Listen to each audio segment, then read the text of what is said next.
Halo Sobat Kalpataru, bertemu kembali dengan kita. Hari ini kita akan mengadakan kegiatan fun hiking dan bersih gunung. Dan kali ini kita akan bersih-bersih gunung Sangga Buana, Kabupaten Karawang. Oke, so ikuti terus video kegiatan kami.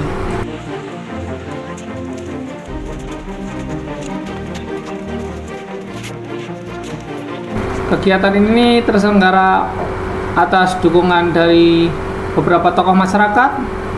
Di antaranya adalah Ibu Ika Widiani Latif sebagai anggota legislatif DPRD Kota Bekasi, dan juga Bapak Arwin Asep Kotsara sebagai anggota legislatif DPRD Provinsi Jawa Barat. Rombongan dilepas oleh Ibu Ika Widiani Latif dan Bapak Asep Arwin Kotsara di perumahan Grand Wisata Kota Bekasi.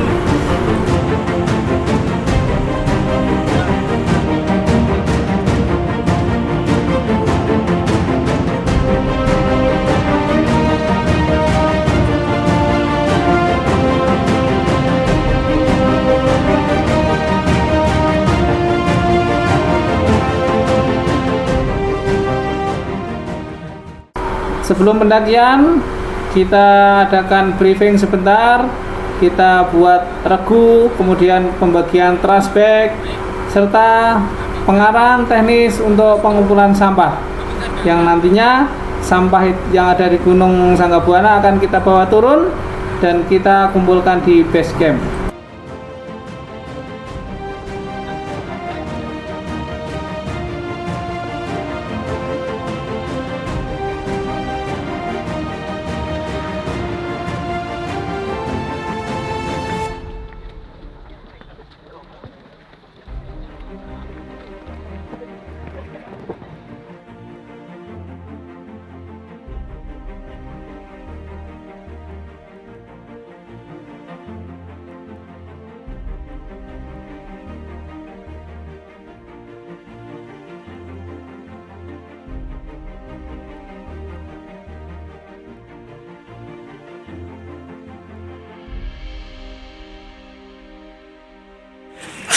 Ketemu lagi teman-teman Kalpataru.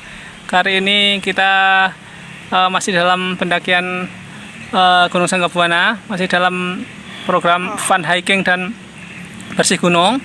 Saat ini kita sedang melawat pasien. Ini lagi ngapain Bang Catur? Lagi ngapain kita nih? Jadi teman kita tadi napasnya sedikit terganggu. Jadi kita totok dulu di bagian paru-paru agar napasnya lebih lancar. Perlu diberi napas buatan nggak Bang? Ini Bang. Ini udah banyak kan sebenarnya, cuma kurang lancar aja. Ya, oh, udah pakai oksigen? Sudah. Hah? Cuma bagian paru-paru yang tegang nih. Iya, apa perlu di ini? Napas buatan. Napas buatan gimana? Aduh, ada Ahok nggak yang mengasih? Jangan ada Ajana Catur. Gimana kalau kita bikin napas buatan? Pakai selang. Ini dia nih, kelihatan punggungnya aja nih, jangan mukanya nggak usah nih. Malu katanya. Di sensor. Bang, mau cek? Ntar anterin sama bawah ya.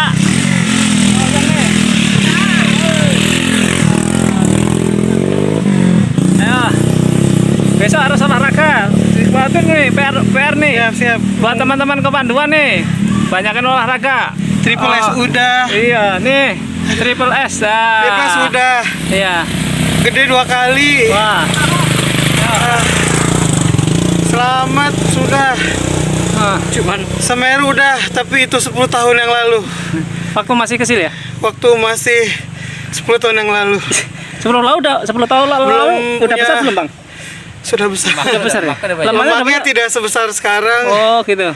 Dan masih muda. Sekarang juga masih muda sih, jiwa muda. Iya. Tapi ya semangat. Kelebihan. Iya, ini magicomnya Itu apa, lupa. Bang? Magicomnya lupa ditinggal. Iya, tasnya atas itunya harusnya di bempernya, masya Allah. Tapi tetap semangat, insya Allah next trip. Amin, bareng sama siapa aja? Ane di belakang sama Catur Ya, sama Pri juga. Tri. Dan Ini? Ya, Pri. Tapi masih berhenti toh. Ini totok dulu. Aduh.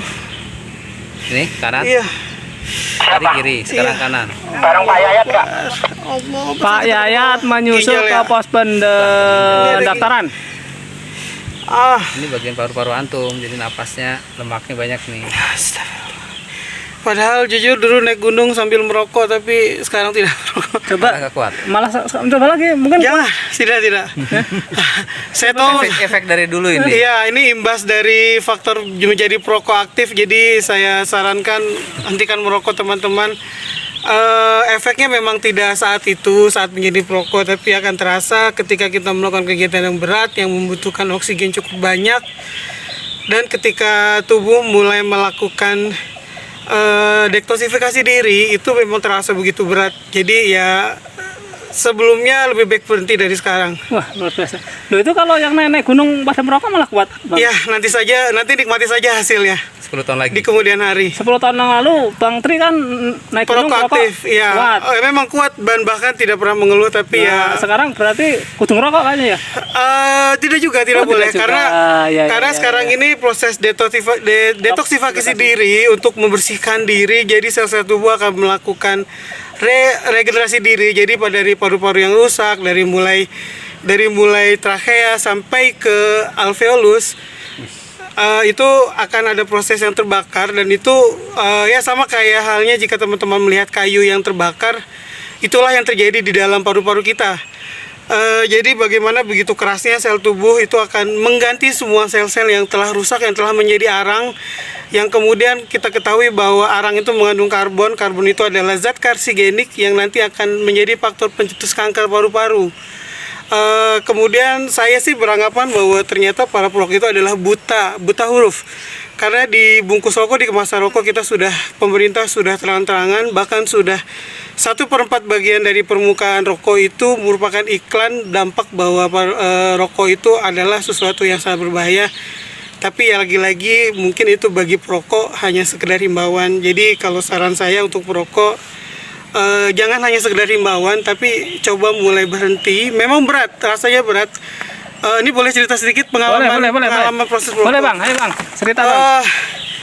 Saya mulai belajar berhenti merokok itu sudah dari sekitar 15 tahun yang lalu. Setiap tahun saya berusaha berhenti merokok, bahkan tahap-tahap yang rokok nih saya patah-patahin, kemudian saya taruh di gelas, saya isi air, Minum. saya aduk-aduk, Terus diminum. dan kemudian air itu menjadi berwarna coklat pekat, dan itulah yang kita hisap.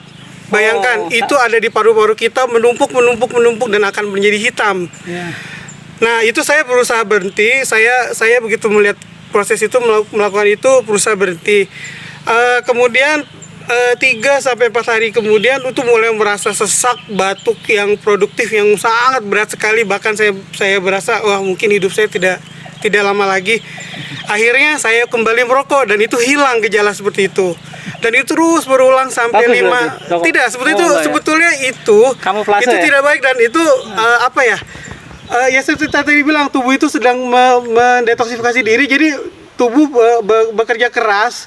Bagaimana caranya menggantikan sel-sel paru-paru kita, saluran pernapasan kita yang rusak, itu pelan-pelan dan benar-benar bekerja keras dengan cara seperti itu. Jadi sesak itu adalah sebetulnya efek dari paru-paru membuang apa yang sudah rusak dalam paru-paru tersebut. Jadi mereka butuh dorongan yang kuat, dan itulah kenapa orang yang mencoba merokok pasti akan terasa sesak sangat berat, batuk produktif yang sangat parah. Ya, Seperti itu. Dan itu akan kembali hilang. Pak Yayat naik. Itu akan kembali hilang Sampai ke pos registrasi. ketika kita kembali menghisap rokok, dan pasti akan beranggapan, oh lebih baik merokok daripada berhenti merokok. Nah, sebenarnya itu adalah anggapan yang salah, itu adalah statement, dan itu adalah pola pikir yang sangat salah. Pak Yayat bawa HP. Itu adalah pola pikir yang sangat salah. Jadi itu dilawan, dan ternyata begitu saya bertekad, kemudian alhamdulillah saya mulai bertekad berhenti merokok ketika saya menikah. Dan 3 bulan kemudian saya mendapat kabar bahwa istri saya positif hamil, dan kebetulan setelah itu saya membaca sebuah artikel online yang mengatakan bahwa ada seorang bayi meninggal dengan ayah seorang perokok, padahal ayahnya tidak pernah merokok di dalam rumahnya. Dia selalu merokok di luar rumah, dan ternyata sang ayah itu, dari cerita yang saya baca, ayahnya itu dia merokok di luar rumah. Setelah merokok itu dia menggendong bayinya. Nah, di baju itu masih menempel nikotin yang dihisap oleh sang ayahnya. kemudian itu terhisap oleh bayinya, karena ketika bayi itu diperiksa ternyata di dalam paru-parunya banyak mengandung nikotin. Nah, itu yang dipertanyakan. Nah, ternyata begitu ditelusuri, di tracking, ternyata bapaknya merokok, dia masuk rumah itu tidak mengganti baju terlebih dahulu, atau seharusnya lebih baik itu mandi terlebih dahulu, kemudian bersih-bersih baru boleh menggendong bayinya. Itu adalah proses yang aman jika bayinya tidak mau terkena nikotin dari sang ayah yang seorang perokok aktif. Seperti itu. Dan Oke, siap. Terima kasih nih sharingnya nih ya. Jadi semoga teman-teman bermanfaat. Skalpataru, ini sangat bermanfaat nih nasihat dari teman kita, dari abang kita nih yang dulu perokok aktif, kemudian sampai 2 bungkus saya sampai sehari.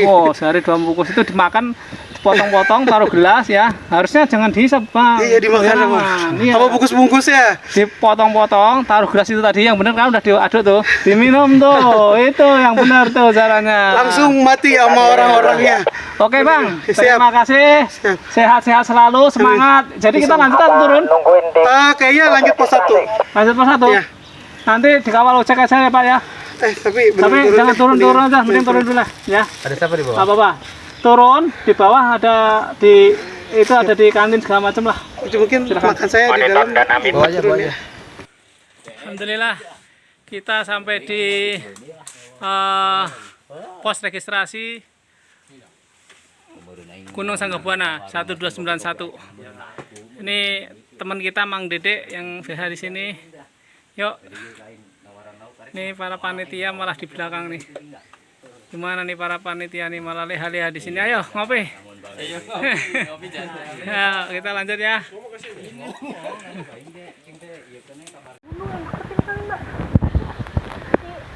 Sampai agak tinggi ya. Ada masih enak kan? Masih.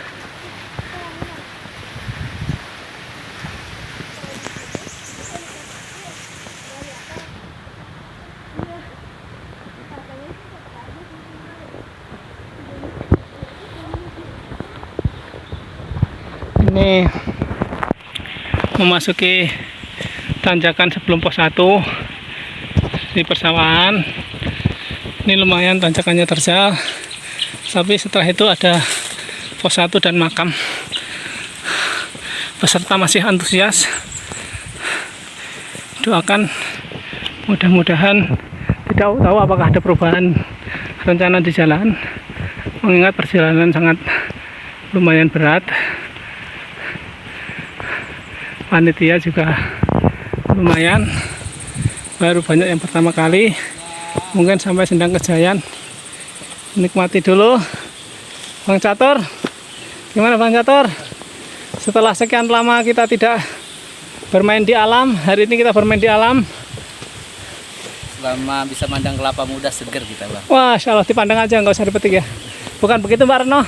Betul, Mbak. Ya, dipandang aja ya. Emang kelapanya yang mana? Ya. Ya, tahu ya. Ini Kepanduan dan Santika Mustika Jaya nih. Tapi kegiatan nggak pernah ketemu kayaknya. Lama ada corona. Selama ada corona. Oke.